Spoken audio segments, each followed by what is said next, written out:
In the previous module, we learned about sample sounds. Another way of creating a sound is with a synthesized sound. I'm going to turn on a pure tone, and I can turn it back off again by just clicking that from on to off. So that is on, and that is off. In the tone, number, frequency, amplitude command, you can set the frequency and the loudness of the sound. So if I would change this to, say, 300 hertz, then when I turn it back on, I can increase or decrease the frequency.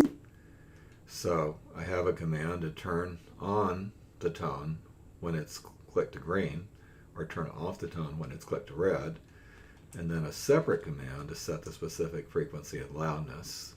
So in this particular case, it's currently at an amplitude of about half the full range. And if I then go back here and change that to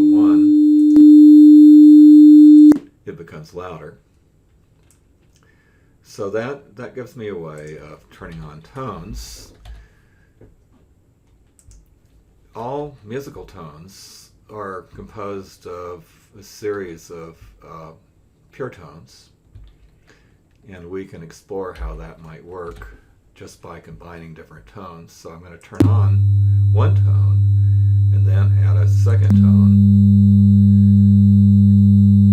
Now, the first tone is a lower frequency, and then we have what is called an overtone, higher frequency. Now let's watch what happens when I add 3 tones together. 1, 2, and then 3. So you'll note that the combined tones have a richer sound than a tone that is just a single pure tone. And so that is the difference between a pure tone and musical tones that are combined. So that provides us with a way of creating different combinations of tones.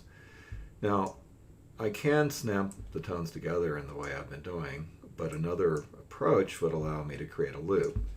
And each time I go through the loop, I add one more tone. So if I have just one tone, I get something like this, but then let's add a second, or a third, or a fourth, or a fifth.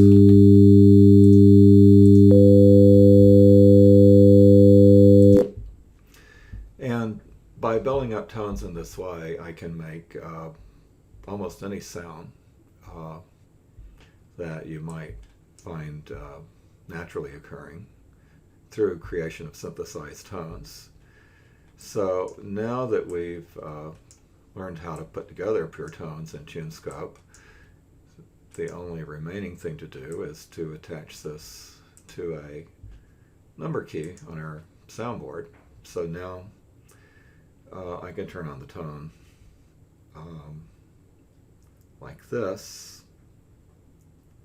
by pressing the 4. Of course, I may want to turn it on for a certain period of time and then turn it back off again. So one of the things that I could do is add a wait statement.